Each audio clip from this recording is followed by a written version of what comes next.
Welcome to Word Thought Deed with me, Steve Denton, and my guest this week is Danny. Hi, Danny. Hello. We're going to be talking about this week racism and how Danny persevered or learned perseverance through that. Is that right? Mm-hmm. So let's start, Danny, with you were born in Jamaica. And what age did you what was it like early there for you when you came to this country? Well, I was born in the year of our Lord, 1959, and in Jamaica, a little parish called Clarendon. I was only there for 6 months, and my dad decided he wanted to come to Britain.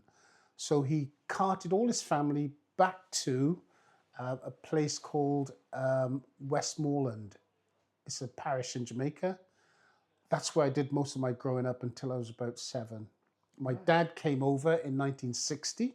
So I was born in October 59, and my dad left 11 months later in September 60 to come to the UK. And he left us with my mum and his family. Um, Mum followed him about a year later, and then all my siblings, who were, I think it was about 4 of them, three, came in 64, and I arrived in 66. And having flown all this way on my own in a plane, um, I arrived in Heathrow, and then from there straight to Newport, a little place called Raglan Street. Did you say on your own at the age of what, Well, 6? to the airport, and then they picked me up at the Oh, airport and right, took me home. I okay. didn't actually, Yeah. I didn't walk. Okay. And I came to a little place called Raglan Street in Newport. It was like a little enclave, it was, where most of the black people came from the Caribbean, having asked to come here to work. And there from there, I sort of went to school. My brother twisted my arm and back of my head, back around, oh, terrible. And I had to support Manchester United. You were told. I was told to support Okay. Manchester United, and I've been supporting them ever since, Yeah. up until Jim Ratcliffe. And then, and I also had to like the Rolling Stones as opposed to the Beatles. Fair enough. And that was my start. When there was a big culture shock. First of all, I'd never seen snow. So when it did snow, I ran out there to play in it, and all my hands were burning. And went into the kitchen the living room it was actually, where we had a coal fire. It was the only fire in the house. And put my hand right in front of the fire, and they burnt like hell. Yeah. And that was it. I didn't want anything to do with snow after that. Okay. I actually asked my wife about this yesterday. Yeah. The first encounter with snow in this country, and she Yeah. said, "I've never gone in it. I've never touched it. I've never."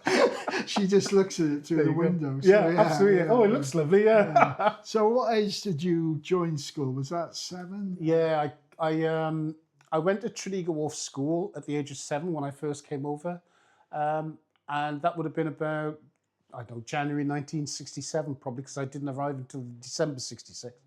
And January 67 I went to Tredegar Wharf School, and did pretty much everything there that all the kids would do. I was really good at sports, running, and athletics, that sort of stuff. Um, and then I went to Duffryn School, and that was a different kettle of fish. Right. It was the first time I'd encountered racism, but not in its full form, if you like. It was only little bits, and people call you names. But in Duffryn, my high school, they were quite heavy with the racism. They'd make up songs. I could tell you some of the songs now, but it might be inappropriate now. Yeah. And yeah, you had to get on.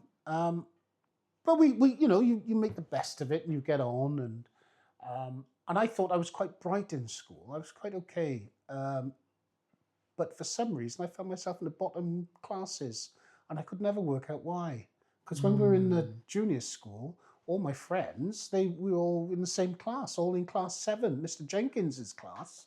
And all of a sudden, when we went to Duffryn, I was in the lower strata, whilst they were in the middle or the higher strata. And I couldn't work out why. Never mind. I sort of did my best, answered all the questions, did all the work that I was supposed to do.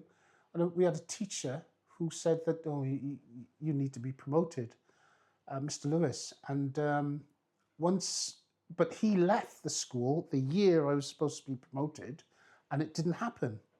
And once it didn't happen, nobody else seemed to care whether you were making the best of your schooling or not. And I was just left to languish in the lower classes. And I played rugby, and I just concentrated on my rugby and smoking fags behind phase 2. Okay, yeah. Yeah. I played rugby against people like Robert Ackerman, who went on to play for Wales, Stuart Barnes. All these went to Basilic. Basilic was just a really good rugby school. And I had a good time, but I didn't have any qualifications. I left school without any qualifications and bummed around trying to find jobs. Now, I don't know if you've ever seen the film Pressure, I think it's called. Yeah. And it's about a black boy who's bright in school. He's the brightest boy in his class, black or white, doesn't matter. He's the brightest boy in his class.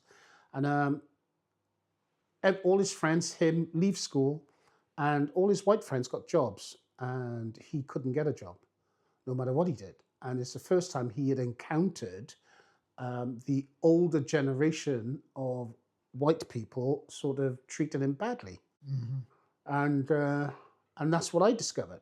I went to Plessy. There was a place called Plessy in Newport, and I went there for a job. They left me in the reception for about an hour, and then finally somebody came back and said, the boss won't see you.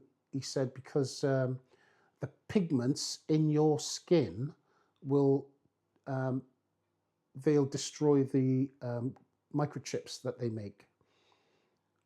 Yeah, that's what I was told. No, that can't be true. No, honestly, that's what it's not true. No, No, right. but that's what they told me. Yeah. And of course, I didn't know. Did you actually believe that? Or? I did believe it at one time when I was a bit skeptical about it, but I thought maybe it is true.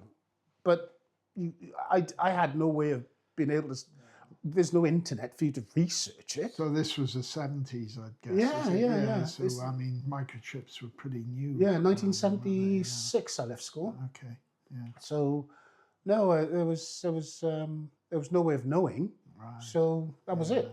And that was typical. You'd go to places and they'd make excuses why you can't work there. And my dad was he was strict. He was sort of like, you got to have a job. He was just a workaholic, effectively. Yeah. And he used to say, if you haven't got a job, by the time I come back, right, that means you're not living here. If you are still here, then you have a job. But those are the only circumstances in which things can exist. Yeah. So I didn't get a job by the end of the day. And I had to go to Wolverhampton. So I went to Wolverhampton to live for a few months, about a year and a half. I think I went in 77 and came back in back end of 78. And I had a girlfriend at the time, and she knew I was leaving. So she rang me whilst I was there. She said, I'm coming. So she decided so it looked to all the world like we'd eloped. Right. To Wolverhampton. And this is a white girl, right? Yeah. Right. Yeah.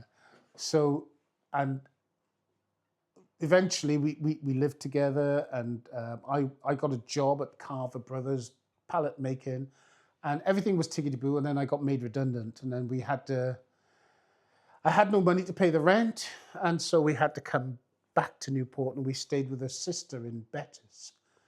And that's where the encounter with her dad came about, where he said, listen, if I see you on the street with my daughter, I'll run you over in my lorry. Because as far as he's concerned, black people are not good enough to be with His daughter, yeah, especially ones who can't work. especially ones who don't But work. I understand that you had a way of making a bit of money, playing a game I learned when I was about 7 years old off my grandmother. Yeah. Tell us a Well, bit about that one. Well, I got a job eventually on the railway, and I was working. We eventually broke up, and I got made redundant again from that job on the railway, and I was on the dole, and I needed to augment, shall we say, my dole money. So the way in which we augmented it was to play cards, and we were I was a dab hand at playing 3-card brag. And most of the guys used to be on the wacky backy and everything, and they'd be a little bit sort of like away with the fairies. But I don't want that. I'm sort of playing cards here. I want to be clear-headed, yeah. clear-minded. Professional. Yeah, absolutely. So they'd be all going all crazy, sort of like £5 blind. And I'm, oh, right, okay. Open up my cards, no good, chuck them away. Open up my card, oh, there you go. Yeah, okay. £5 blind, you Yeah, said. in those days, yeah. 1970s, Yeah, I think. £5 blind. That's like on £100 Yeah. now or something, isn't it? So, of course, if you open up, it's 10 quid to open up. Yeah. So you open up and you check your 10 quid in. And of course, once you put your 10 quid in, everybody looks at you and say, oh, he must have a good hand. Yeah. So they open up, and 9 out of 10 times they open up, there's nothing there, and they chuck in. So you win the kitty. Yeah. And that's how I used to do most of my winnings. Okay. At that time, I was living down my sister's then in Dolphin Street. And that was going on for years. I don't know, probably from about 1982 to about 86 or thereabouts. And interspersed with me getting jobs at the Royal Gwent Hospital working as a porter. That was interesting. Another bit of racism on there. We had to, there was a guy there he was an ex-boxer. He was about, I was about 22, 23, and he was about, 40s, in his 40s. And I can't remember what I said, but I said some rude words to him, and he said, I'll take you outside and smash your head in. So come on then, let's go.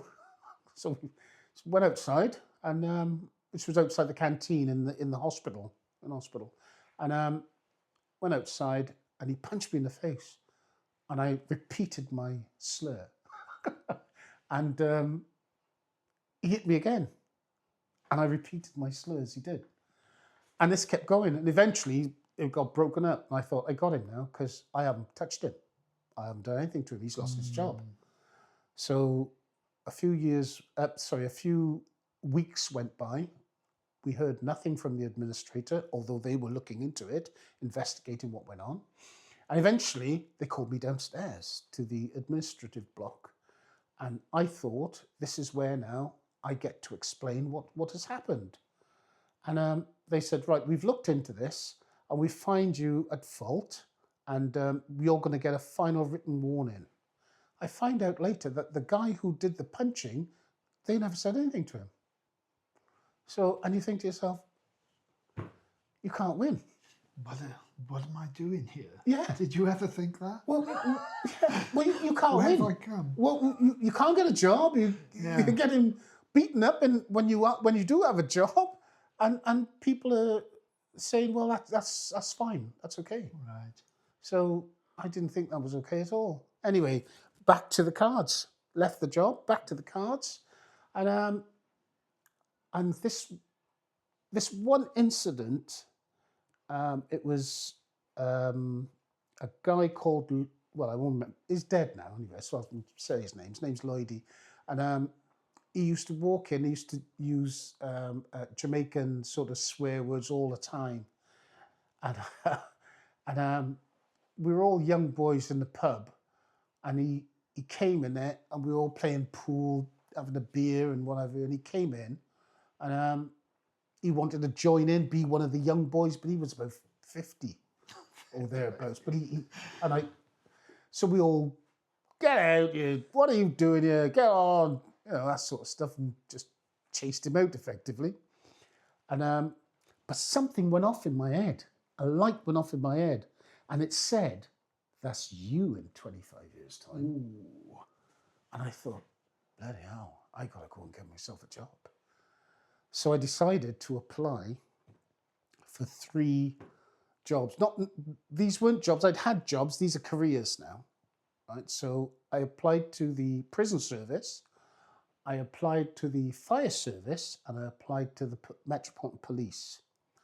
And I didn't hear from the prison service. I did hear from the fire service, and they said, come and have an interview. But the night before the interview, I went to a nightclub. And I used to live and die in nightclubs. And I got to go back. That's before. I got to go back. Hospital. One of the things I used to do was I used to drink beer, chasing girls, nightclub, dancing, and all that. I thought I was sort of like, I don't know, Lionel Richie or something. Okay. And that's how I got to join the police. Anyway, one night we went to Ziggy's bar, and we were down there, bar finished, and we were coming up, a fight took place outside. And this guy, there were 2 guys there, and the one guy punched the other guy square in the jaw, and he jumped up in the air, and by the time he hit the ground, he was out. By the time he was gone. And his head smashed against the concrete. And as it did, I looked down towards Skinner Street from Ziggy's, and there were 2 police officers sort of looking round the corner, waiting for this fight to finish. And I just went mad. And I approached the police officers, shouting at them, what the hell do you think you're doing? That guy could have died and you're just stood there. And their sergeant came up. I can mention his name. His name's Gary Powell. He came and he said to me, listen, son, if you think you can do a better job, why don't you join? I thought, what? Never crossed my mind. Okay. To join the police. And then, and that's when I applied, because I thought I can do a better job than you lot. I can do a much better job than you lot. I'd have come around a corner and I'd have arrested somebody, or I'd have made sure nobody got knocked out or nearly killed. Because you hit your head on a concrete floor and there's a chance you could die. Absolutely. And so I applied for the 3 things. I went to the interview for the fire service, but I was still dressed in my nightclub gear and all that sort of stuff, because I'd managed to walk a girl home, which is a euphemism, of course. I managed to walk a girl home, and we had coffee, and then I came home about 4 o'clock in the morning. Well, my interview was about 8 o'clock in the morning, 8 o'clock that same morning. So I couldn't go to bed, so I stayed up and just went straight to the interview in my nightclub clothes. Well, they took one look at me, and let's just say I didn't get the job. What was that? Was that? Yeah. So the next one was the police, and I went up to the old police headquarters in Cwmbran to sit the entry test. And I passed the entry test, and they even said to me that you've passed enough to join Gwent. Do you want to join Gwent? And I thought, no, I want to go to the Metropolitan Police. I want to see the high life and the big city. I'd done all the nightclubs in Newport. I want to do the nightclubs in London. So that was one of my motivating factors. Another one was to be better than those police officers. Right. So I went and joined there, and it was very, very interesting experience.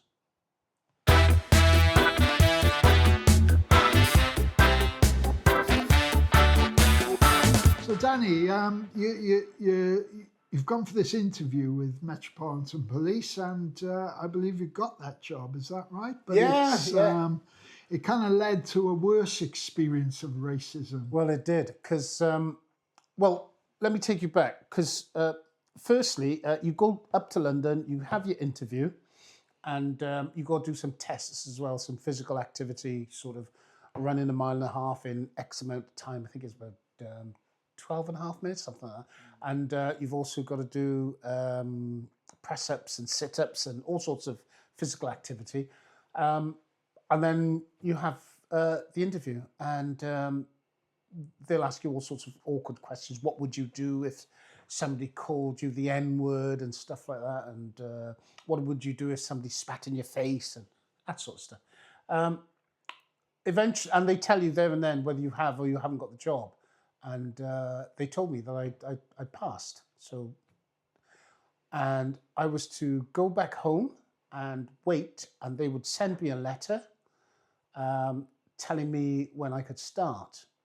And so I waited and waited, and eventually I had my letter, and it said that I should sort of present myself at Hendon Police College on the 28th of September 1987.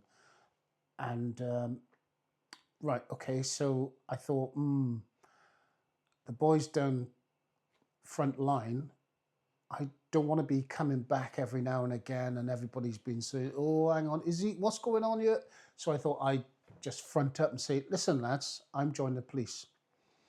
So that's what I did. And two boys, I won't mention their names, two boys wanted to fight me about it. You can't join them, they'll change you. You'll be X, Y, Z and all that sort of stuff. And we're in the street. And I say, no, lads, no, I've got to do it. They see you as a traitor. Yeah, Okay. absolutely. They'll change you, they'll turn you into etc., etc. And they warned me in the most aggressive sort of way, right. that you know, you'll have no friends inside or outside or whatever. And but my argument was that, listen, would you pay my pension if I don't join? And I said, no, don't be so stupid. I said, well, they'll pay my pension. So I joined. And September 87 came around, and I joined the Metropolitan Police. And the first thing you got to do is the attestation. And the attestation says, you know, it's like an oath that you will perform the duties of a police officer without fear or favour or malice or ill will and all that sort of stuff. And we were in this great big hall, and every fibre of my being was shouting at me inside my head, get out now. And honestly, I must have been within a whisker of actually getting up and running out. Wow. I didn't realise what that was, panic attack, but I didn't know that. Yeah. I didn't know what it was called then. That's what I felt. Anyway, I persevered, continued, and it's one of those, you had an exam every 2 weeks, and if you failed one, you got a telling off. You failed two, you got backclassed, which is going back 5 weeks to the next intake coming in behind you, which is quite embarrassing because you're clearly failing. Yeah. And the third, if you fail 3 times, you were out. And people had left their homes from all over the country to come to the Metropolitan Police. And if you leave, where are you going to go back to? You go back to nothing. Yeah. So failure wasn't really an option. Anyway, I passed, and they said, right, you're going to Notting Hill. And I didn't know where Notting Hill was. I'd heard the carnival, but I didn't know where Notting Hill was. And one of the guys who were on the course with me, another black guy, he said that he was from Acton, so he knew all those areas. And he said, Kaniki, you going to front line? I said, what do you mean front line? Well, I knew what front line was. We had a front line down Pill. So, but it wasn't that kind of front line at all. And I thought, well, it can't be that bad. He said, mate, they'll kill you there. I said, oh, no, don't be so daft. I said, I'm going. I'm gonna do this. So that's where I went, Notting Hill. And I was posted there. I did about nearly 3 years and I left. But in the meantime, when I first got there, walking down Ladbroke Grove, Portobello Road, and all the black community just almost like lined up and shouted, Judas, Judas, and you have a new one, and all that sort of stuff. And I was quite intimidated, but you just got on with it. And because that was the thing you did in those days, and nobody counselled you or anything, you just got on with it. Got on with it, Yeah. yeah. And eventually, I sort of tried to blend in, but I found it quite difficult because their type of policing is not the policing you get down here. The type of policing you get is very aggressive policing. And I didn't know that there was a history in Notting Hill of the community on the one side and the police on the other. And they'd had police officers like, I don't know, PC Pulley and all that, who were avowedly racist. And the community just could not get on with the police at all. And flipping heck. So what are you going to, well, you got to just get on. And I tried to be a proper policeman. If you're doing wrong, I'll arrest you, right? If you're not doing wrong, I walk it past you. Nothing to do with me, mate. Yeah. Crack on. Whereas some of the police officers weren't quite like that. One of the sergeants who was supposed to look after you, right, because you're a new police officer, still on street duties, as they used to call it, which was being like a probationer. You go to the sergeant for if you've got something you're concerned about, or whether they feel that you're not quite making the grade and need to have a chat with you about what are you doing wrong, let me help you, or whatever. The sergeant there, he said, I asked him the question about what's the animosity. He said, I don't like black people, mate. Straight out like that. Yeah. Okay. He said, I don't like black people, mate. I'm sorry, but there it is. I don't like black people. And he's my sergeant. Anyway, lots of things happened. One incident, we were at the carnival, and I think it was a Saturday morning, we were patrolling, and I was with another police officer, mate of mine, and he said, tell me, what would you do now if you got surrounded by a load of black people ready to do you? I said, well, I just take off my tunic and my hat and join in. He panicked. And I said, no, I'm only joking. Right. And eventually, that very scenario happened. About 10 minutes later, a group of boys, aged about sort of 15 to 20, 23, 24, something like that. It's about 10 of them, and all came towards her, Judas, Judas! And this guy next to me, he was panicking like hell. He had his hand on his button. His hand was shaking like a leaf. And his radio button, he's shaking like a leaf. And they came at me, and I said, hang on, boys. I said, you don't mind black judges? You don't mind black lawyers? You don't mind black barristers? But you hate black police officers? They're all in the criminal justice system. So why do you hate black police officers? Because they fit us up, they do. Okay. I said, so tell me then, if you've got a black police officer, won't they give you a bly, which is slang term for sort of like police officers can use what they call discretion, and they don't have to arrest you for everything. They don't have to put you in a book for everything. There are times when circumstances dictate that, okay, well, don't do it again, sort of thing. Yeah. Well, the black sort of people in that area didn't get any of that. All they got was heavy policing. Right. And I'm saying to them, hang on a minute, when you go black police officer, but you have to have a number, there's no good having one, you have to have a number of black people there in order to get that discretion. And so once I told them, they just looked at me and thought, oh, yeah, okay. And they walked off. And that was the end of that. They melted away.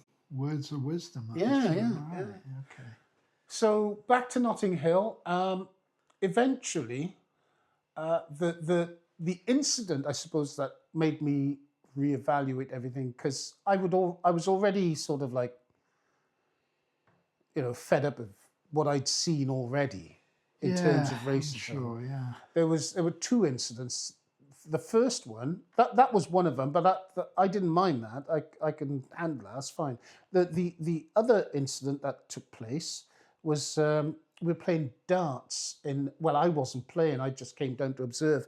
But they were in the basement of Notting Hill Police Station. It was like a games room with like snooker tables and dartboard. And the police officers there were playing darts, and you've got the white tyre surrounding the actual board itself, and they threw a dart, they hit the tyre, and the tyre fell off the wall, and out of the innards of the tyre fell a sort of resin of cannabis. Right. A block of weed. Yeah.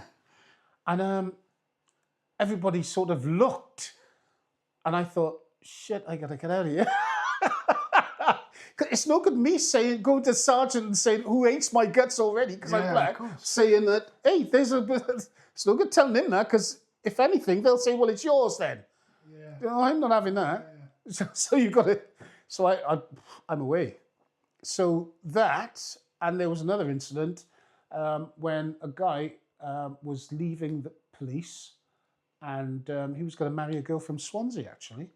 And but in those days, the commissioner had a moratorium on people transferring. You had to resign, and the idea was you wouldn't resign, so you'd stay.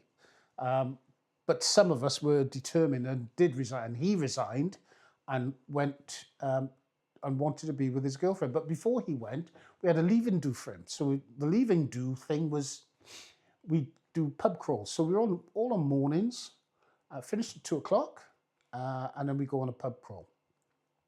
So we went around several pubs at Notting Hill, and I was in. You end up in groups, don't you? When you're doing that, when this pub crawl, you end up in groups, and I was at in sort of the back group, and then there's a middle group, and then there's a front group, and we ended up at a pub. We'd been to about, I don't know, 4 or 5 pubs, and eventually we ended up at a pub on Notting Hill Gate, which is a busy area right by the tube station. And eventually he turned round, and at the top of his voice, I didn't know they were trying to lose me. They were hoping that I would be... Your group? Yeah. They were trying to lose me. No, okay. I was the only black guy there. They were trying to lose me. I didn't know that. Right. So, which is why they were going around all over the place in the hope that I would get lost or whatever, and then I'd go. And eventually, because I was I was persistent. He turned around and he said, why, at the top of his voice at Notting Hill Gate, he said, why don't you F off, you effing N? Nice. At the top of his voice. As he said it, there's a black guy walking past me, and he just looked at me as if to say, you're having that, are you? And I was massively embarrassed. And that was the trigger. I've had enough, thanks. Yeah, what an awful place to find yourself. I'd had enough. So the trigger for what? For leaving. Okay. And that's when I thought, I got to go. So I resigned. Yeah. Came back to Newport. Right. And didn't have a job. And I thought, I'm gonna apply for... I saw an advert for a civilian in Gwent Police, and I applied for it and got it. And at the time, I was seeing this girl, and she was from Newport. I was seeing this girl from Newport, and I got the job, seeing this girl, but then she used the trigger word that black people don't like, right? She called me a effing black bee, right? And I lost my temper. I threw over the stereo and everything. And some police officers from where I was working at Newport Central came. They were called by next door, who heard this commotion and decided that, oh, there must be something horrible going on there next door. He is, after all, a black man. So they called the police, and they turned up. And the two guys who turned up, I knew. The one, he wanted to take me away to my brother's house or anywhere as long as it's not there. And that would have resolved the matter in his mind. And that's what usually happened. But this other guy was going for promotion to be a sergeant. So he needed to seize the opportunity, make a name for himself. Yeah, all right. And on me, he was going to make his name. Okay. So he arrested me, and we went back to Central saying, oh my God, you can't bring him here, because that's where I work. So can't bring him here. So they took me to Pontypool, and they put me in a cell. And they asked me what I would like. I said, if I could have the codes of practice, that'd be great. So I sat in the cell and read the codes of practice, because I knew, firstly, that I hadn't done any physical violence. I hadn't caused criminal damage. Even though I turned over the stereo, it hadn't broken. Wow. So there was no offence really, other than maybe I had shouted. And I'm not sure that's a criminal offence. But I'm not sure now. It might be a criminal offence now to shout in the house, but it wasn't then. So I knew that there was nothing was going to happen, so I was quite comfortable.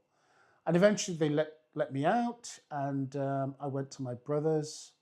She rang saying that, listen, I'm really sorry. Will you come back? And I said, no, I'm not coming back. In fact, that was a time I thought, I've had enough of women. I've had my fill of women. Thank you very much. I'm going to, and I got myself a flat in Clifton Place, not Clifton Place. I can't remember where it is now. Up by the cathedral. Anyway, I got myself a flat there, and I thought, I'm going to find this guy called God, and I also want to find out who is this guy, the devil. I want to stay away from him. And that was it. That was my experience with the Met, and everything finished. I'm now working in Gwent Police, and I'm searching for God. Wow.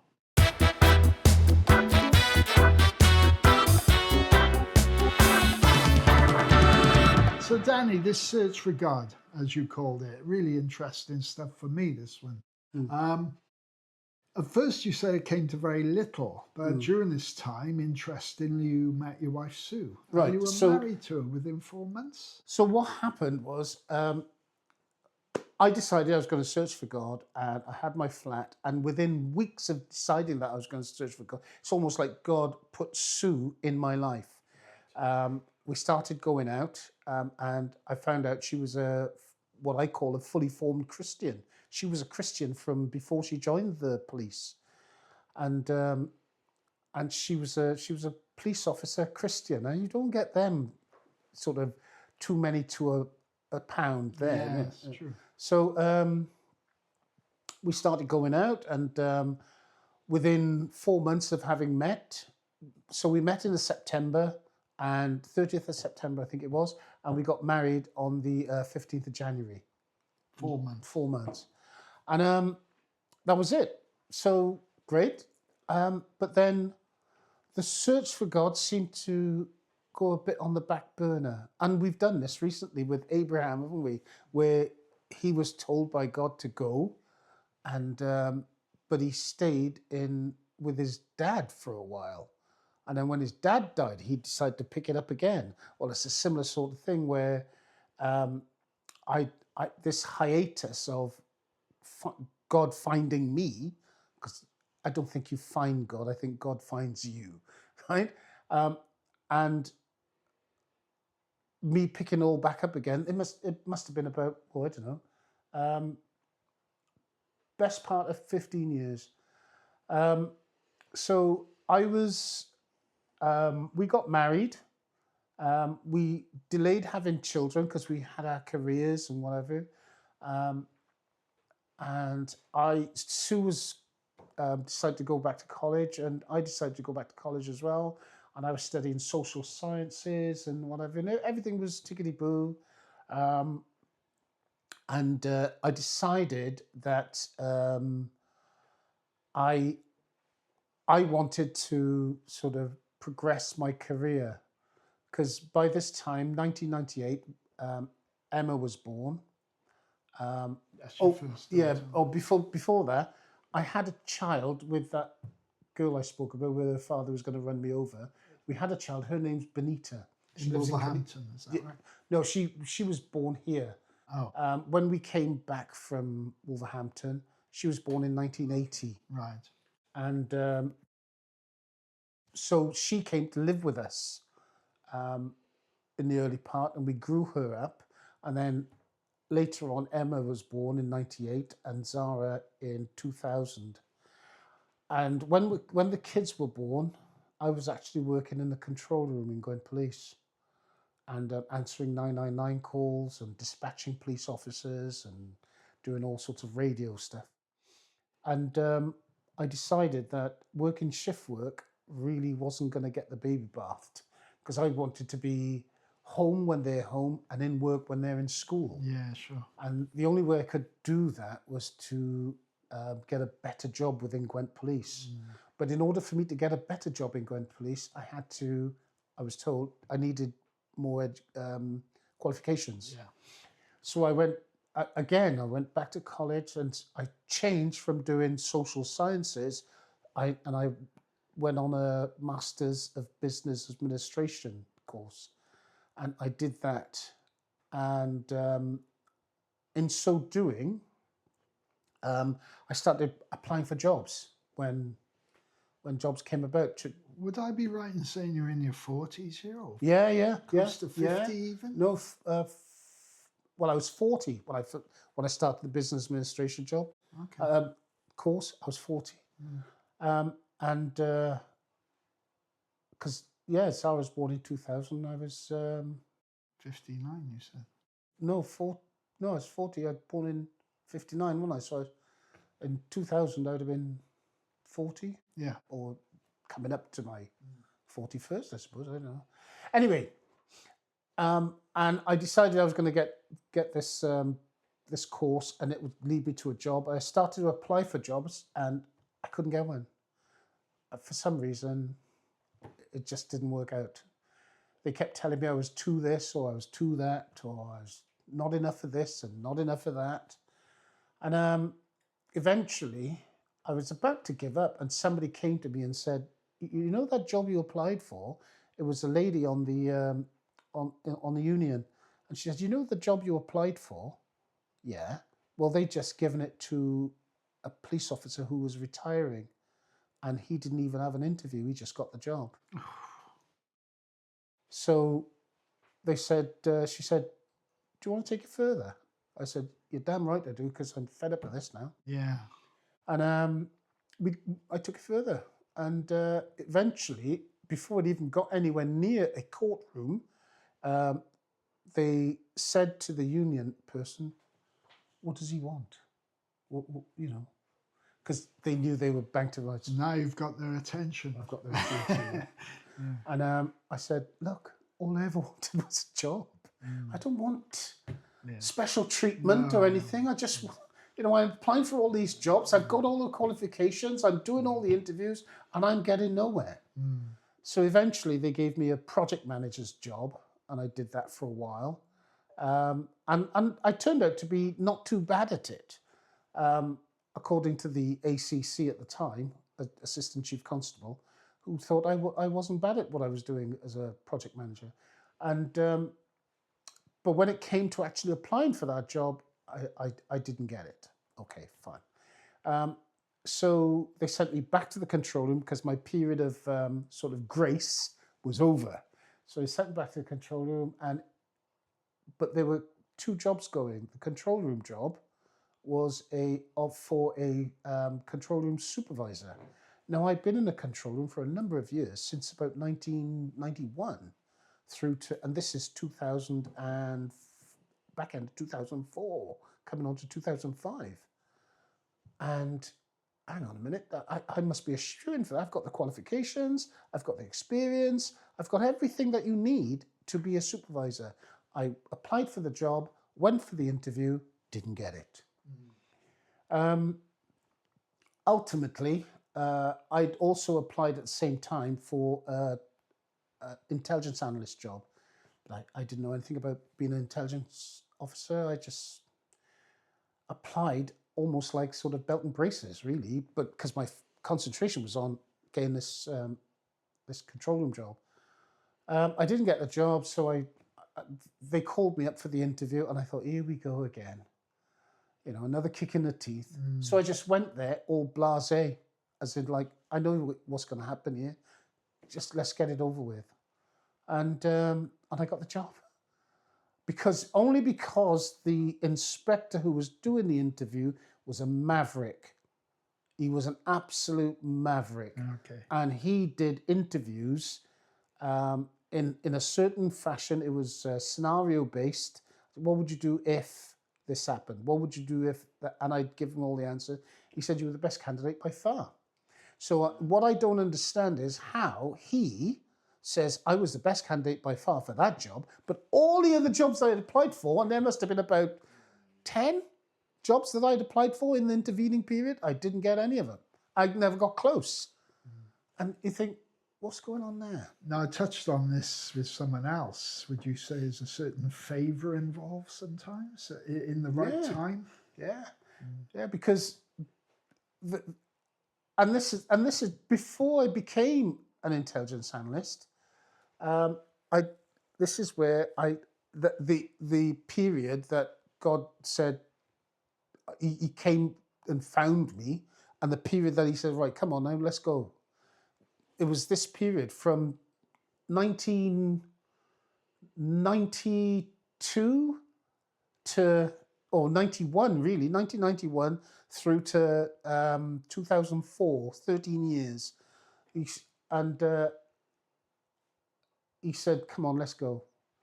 So Sue started going to the Baptist church in Pontypridd, and they thought she was a single mother because I wouldn't go. Okay. I was more of a football guy. I was Manchester United, beers, and living my ordinary bloke life. So I find that interesting because typically people think once you're a Christian, the first thing you do is go to church. Yeah. Yeah.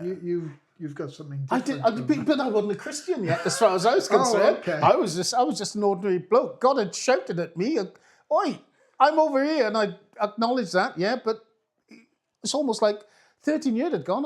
I hadn't done anything, and he hadn't nudged me either. Right. But now he's nudging me. Now's the time. Yeah, and so Sue's going to Pontypridd, and they start to pray for me that I would go, but I wouldn't go because the trouble is, they were having this what they call Christianity Explored evenings, and they wanted me to go on there.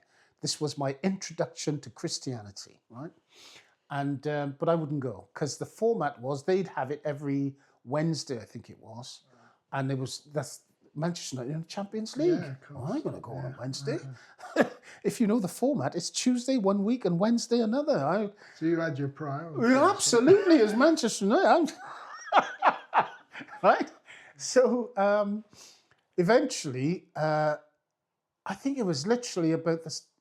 It might have even been I'm not sure if it's the first week or the second week of this Christianity Explored. It might be the first week. Manchester United were playing Porto, and a certain Jose Mourinho was the manager of Porto. And what I find really suspicious about this, and I'm going to ask God when I get there, he said, Paul Scholes had scored a perfectly good goal. They deemed it offside. But when you see the replay, he was clearly onside, and they've ruled out the goal. If he scores that goal, Manchester United go through, and I get to watch more Champions League, right? And I don't go to Christianity Explored. Yeah. But the opposite happened. The goal was ruled offside. Porto scored, and they went through, and Manchester United were knocked out.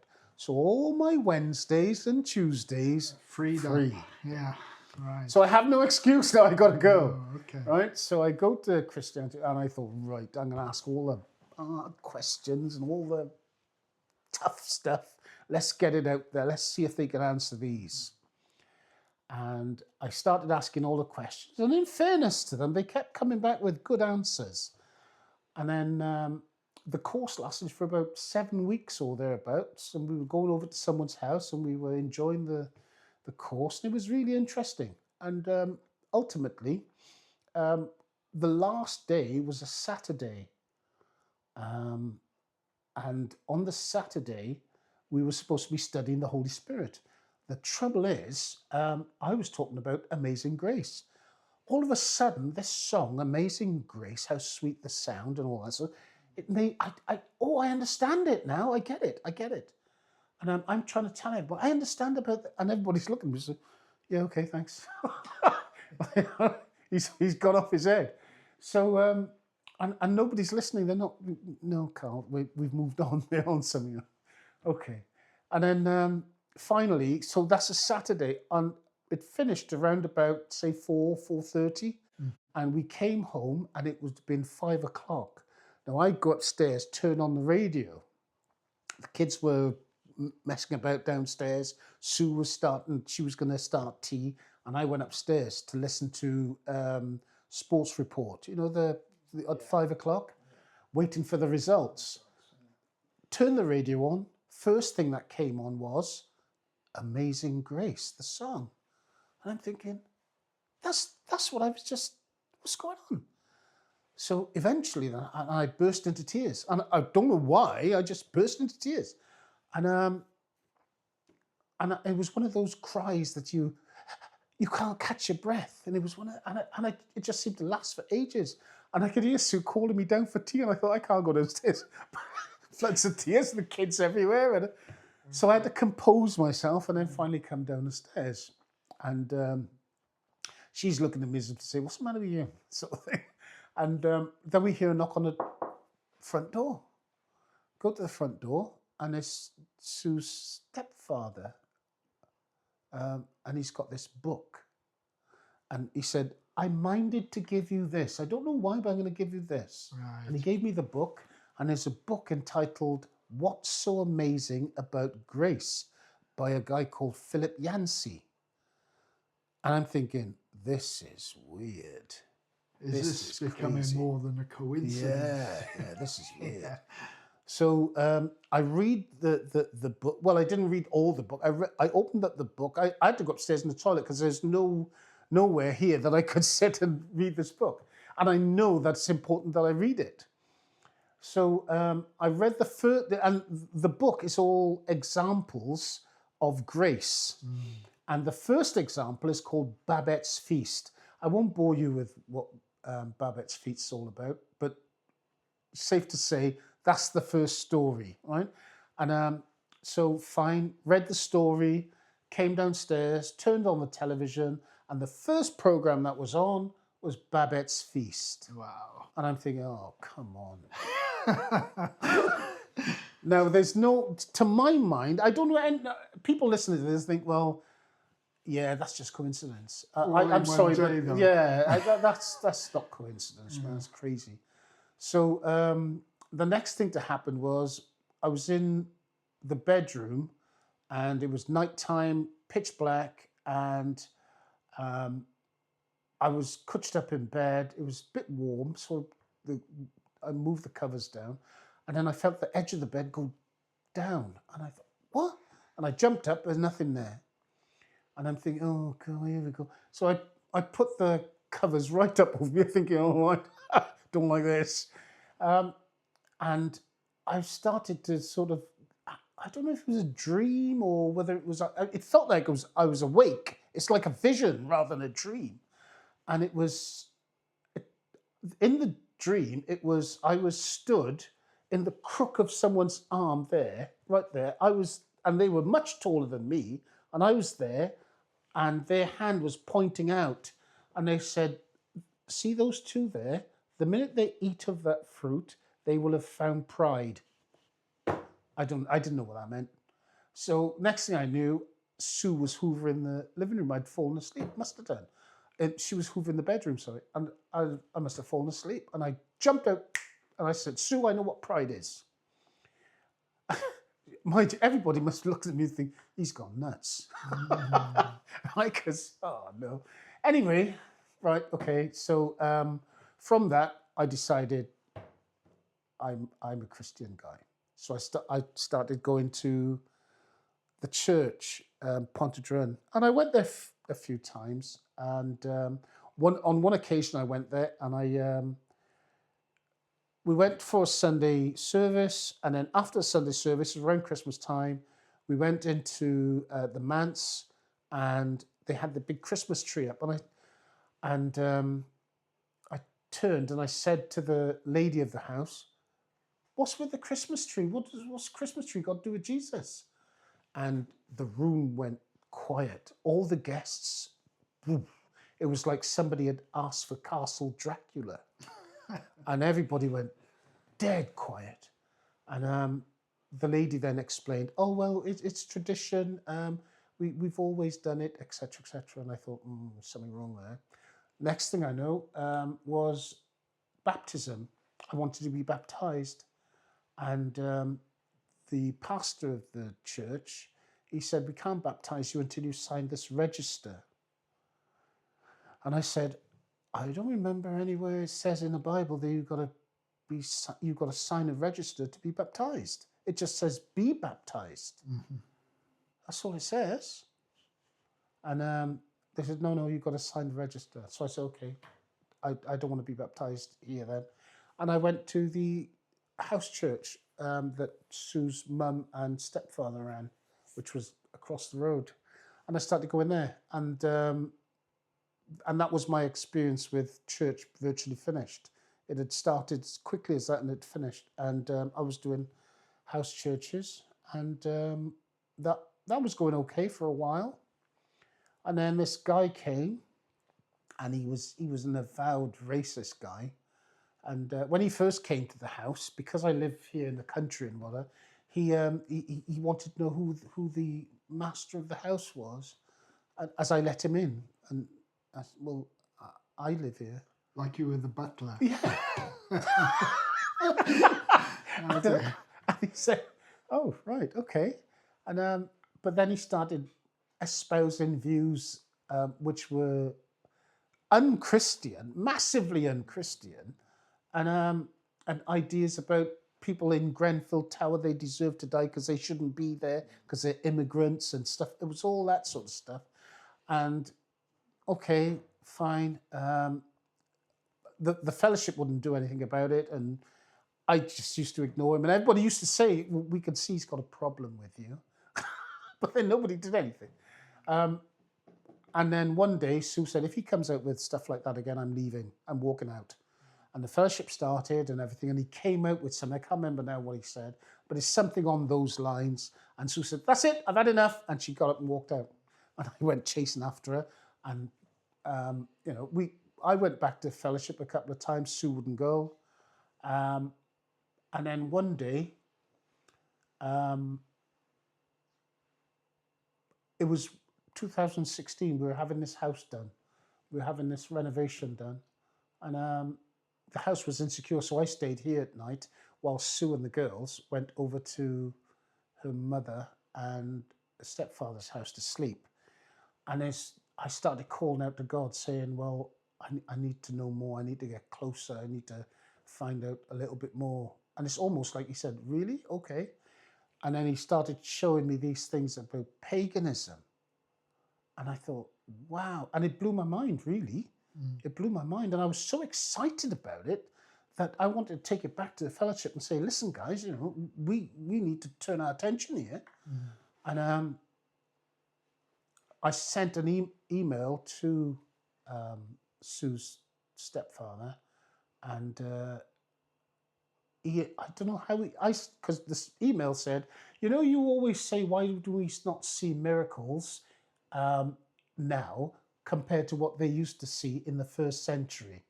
I said, "I wonder if this is because we do paganism, and does God respond when we do when we're doing pagan practices. And So your questions weren't well received, were no, they? But I understand that. I mean, this was all part of where you've ended up now, isn't it? yeah, In yeah, terms of being in the church. yeah, And, I'd like to sort of mention that when we say the word church, we're not, you were saying church in terms of the building that people go to. yeah, But church in truth is a body of believers, yeah. right? The And ecclesia. ecclesia. And that's where all this led to now, isn't it? Do you want to touch on that slightly? Well, what happened was I think it was about 3 years ago now. I think uh, maybe a little bit before that. I'd been talking to Everton on the phone and the WhatsApp and what have you, and we were talking about. And I'm saying to Everton, we need to get people together here, Ev, because I've got things to say here. Because I'd done stuff on predestination, I'd done stuff on paganism, and I'd done stuff, and God was leading me into all these things. And when I was showing John Nizzy, they were they they weren't that interested. So it I had no outlet. So I was saying to Everton, we need to get people together so we can discuss these things. And just to mention, Everton was the gentleman in my first podcast, and something tragic had happened. Yeah. So eventually we were talking about how we're gonna, put this together. And then his daughter died, Eve, in a tragic car accident. And a lot of people came around Everton at the time, and he was being comforted by a huge amount of people. He's very popular as Everton, and but I said to Everton, "Listen, Ev, when this is all over, people will start to drift away, and you might be left on your own." I said, I'm not going to do that. I'm going to be here for you. And that's how the little Bible study started. We started doing the Bible study because of my need to comfort Everton. Even if he didn't know that he needed comforting, he did. And we comforted each other through doing Bible study. And I think the strength that he has derived from that is huge. Yeah. And I'm sure he'll tell you more about that, because without God, he would have probably fallen apart. Yeah, he touched on it last week, and he referenced the peace that he found to cope with what happened to him. So just to sum up, Danny, the broad talk today has been about this racism you've constantly gone through in your life. Yeah. How have you learned to deal with that, would you say? What I did was I wrote a memoir, and in writing the memoir, what came out of that, and maybe I didn't even recognize it initially until you put it down on paper, that it's perseverance.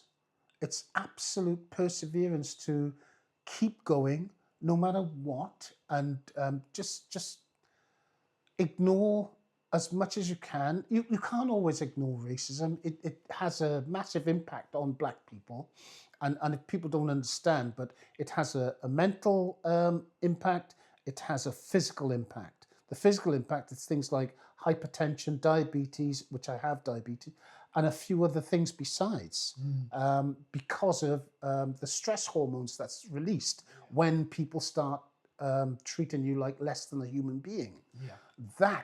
These responses have an effect on your body. So, but I didn't know all this. I didn't really. Maybe I knew sort of like, I don't know, but I didn't know consciously, maybe unconsciously, but not consciously. And until I wrote it all down, and now I realized what it is that I'm having to persevere and continue and with everything, and that's how I deal with. That's how I get over it. through writing it down, through perseverance, and but not without a big helping from God. Because if it wasn't for God, I could have gone the way of a great many people who, when they encounter these things, you turn to substances, whether it's alcohol, drugs, or whatever. You'll turn to something to bolster you, to as a crutch, to lean on, comfort. And I didn't do that. I didn't do any of those things. Maybe a couple of pints of beer, but that's about it. And that's how I dealt with it. Okay. Well, thanks for being with us today, Dan, My and pleasure. sharing your story. Pleasure. Bless Steph. you.